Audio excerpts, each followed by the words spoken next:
जय श्री श्याम दोस्तों, स्वागत है आपका एक और नया वीडियो में। आज हम आपको लेकर आए हैं चुलकाना धाम, जहां वीर बर्बरीक यानी श्याम बाबा ने अपने शीश का दान दिया था।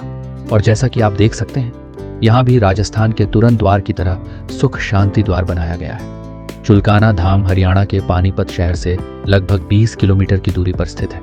चुलकाना धाम आने के लिए आपको समालखा आना होगा। अगर आप दिल्ली रहते हैं तो ISBT कश्मीरी गेट से हरियाणा रोडवेज की बस लेकर समालखा आ जाए, जिसका किराया 75 रुपये होगा। समालखा से आप 20 रुपये में रिक्शा कर सकते हैं, जो कि आपको चुलकाना धाम छोड़ देगा। और अगर आप ट्रेन से आना चाहते हैं तो समालखा रेलवे स्टेशन सबसे नज़दीक होगा।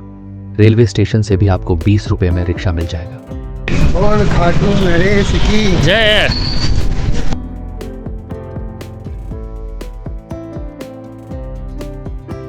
और हम पहुंच चुके हैं चुलकाना धाम।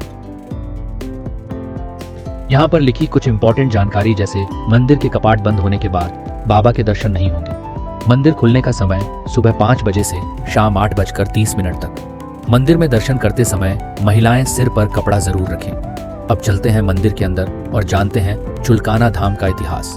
ये स्थान न सिर्फ धार्मिक रूप से बल्कि महाभारत की कथा से भी गहराई से जुड़ा है। खाटू श्याम को पहले बर्बरीक के नाम से जाना जाता था। बर्बरीक से खाटू श्याम तक का सफर महाभारत काल से शुरू होता है। बर्बरीक बचपन से ही एक महान योद्धा थे, जो घटोत्कच व मोरवी के पुत्र हैं। बर्बरीक ने युद्ध की कला अपनी मां मोरवी और भगवान श्री कृष्ण से प्राप्त की थी। फिर भगवान श्री कृष्ण के कहने पर बर्बरीक ने मां दुर्गा की घोर तपस्या कर मां दुर्गा को प्रसन्न किया और उनसे 3 अमोघ बाण प्राप्त हुए। इसी कारण से खाटू श्याम बर्बरीक 3 बाणधारी के नाम से भी जाने जाते हैं। और उनकी तपस्या को देख अग्निदेव ने भी उन्हें एक ऐसा धनुष प्रदान किया जो इन्हें तीनों लोकों पर विजय दिला सकता था।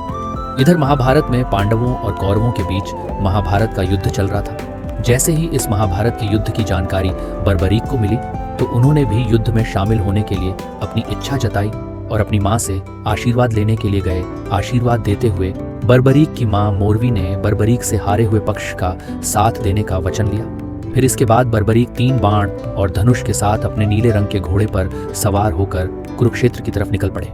जब यह बात भगवान श्री कृष्ण को पता चली कि बर्बरीक भी इस महाभारत के युद्ध में हिस्सा लेंगे, तो भगवान श्री कृष्ण ने बर्बरीक को रोकने के लिए कुछ योजनाएं बनाई, क्योंकि वह अच्छी तरीके से जानते थे कि बर्बरीक हारे हुए पक्ष की तरफ से युद्ध करेंगे और इस युद्ध में कौरवों की हार निश्चित थी। और यदि बर्बरीक कौरवों की तरफ से लड़ेंगे तो युद्ध का परिणाम कुछ और ही होगा। इसलिए भगवान श्री कृष्ण ने ब्राह्मण का वेश धारण किया और बर्बरीक के सामने आकर खड़े हो गए और उनसे उनके बारे में जानने लगे। जब बर्बरीक ने बताया कि वह महाभारत युद्ध में हिस्सा लेने जा रहे हैं, भगवान श्री कृष्ण ने उनका मजाक उड़ाया और कहा, इन 3 बातों को लेकर तुम महाभारत में युद्ध लड़ने जा रहे हो। उस ब्राह्मण रूपी श्री कृष्ण की इस बात को सुनकर बर्बरीक ने उन्हें बताया कि यह बाण कोई सामान्य बाण नहीं है। उन्हें यह बाण मां दुर्गा ने दिया है और मात्र सिर्फ एक बाण से ही विजय प्राप्त की जा सकती है। इस बात को सुनकर भगवान श्री कृष्ण ने उन्हें पास में लगे एक पेड़ के सभी पत्तों को भेदने की चुनौती दी। इस चुनौती को सुनकर बर्बरीक ने चुनौती स्वीकार कर ली और अपने पीठ पर बंधे 3 बाण में से एक बाण निकाला और पेड़ के पत्तों की ओर चलाया। उस बाण में क्षण भर में ही पेड़ के सभी पत्तों को भेद दिया और भगवान श्री कृष्ण के आसपास चक्कर लगाने लगा, क्योंकि भगवान श्री कृष्ण ने उस पेड़ का एक पत्ता अपने पैरों के नीचे छुपा लिया था। इस पर बर्बरीक ने उन्हें अपना पैर हटाने को कहा, नहीं तो यह बाण उनके पैर को भी भेद देगा। फिर यह नजारा देखने के बाद भगवान श्री कृष्ण ने बर्बरीक से दान की अभिलाषा व्यक्त की। इस पर बर्बरीक ने उन्हें वचन दिया कि जो भी वे मांगेंगे उन्हें बर्बरीक देंगे। ब्राह्मण का वेश धारण किए हुए भगवान श्री कृष्ण ने बर्बरीक से दान में उनका शीश मांगा और बर्बरीक वचन को निभाते हुए फाल्गुन मास की द्वादशी को अपना शीश दान में दे दिया था। इसी कारण से उन्हें आज शीश के दानी के नाम से भी जाना जाता है। जब ब्राह्मण ने बर्बरीक से दान में उनका शीश मांगा, तब बर्बरीक समझ गए थे कि यह ब्राह्मण कोई साधारण व्यक्ति नहीं है, क्योंकि ब्राह्मण कभी भी दान में किसी का शीश नहीं मांगते। इस बात पर बर्बरीक ने ब्राह्मण रूप धारण श्री कृष्ण से उनके वास्तविक रूप से अवगत कराने का अनुरोध किया और श्री कृष्ण ने बर्बरीक के अनुरोध को स्वीकार करते हुए अपने वास्तविक रूप में बर्बरीक को दर्शन दिए और बर्बरीक से महाभारत युद्ध में युद्ध से पूर्व भूमि पूजन के लिए क्षत्रिय के शीश की आहुति की बात कही। भगवान श्री कृष्ण की यह बात सुनकर बर्बरीक ने अपना शीश दान स्वरूप देने के लिए तैयार हो गए, लेकिन उन्होंने इस पूरे महाभारत युद्ध को देखने के लिए भगवान श्री कृष्ण से प्रार्थना की।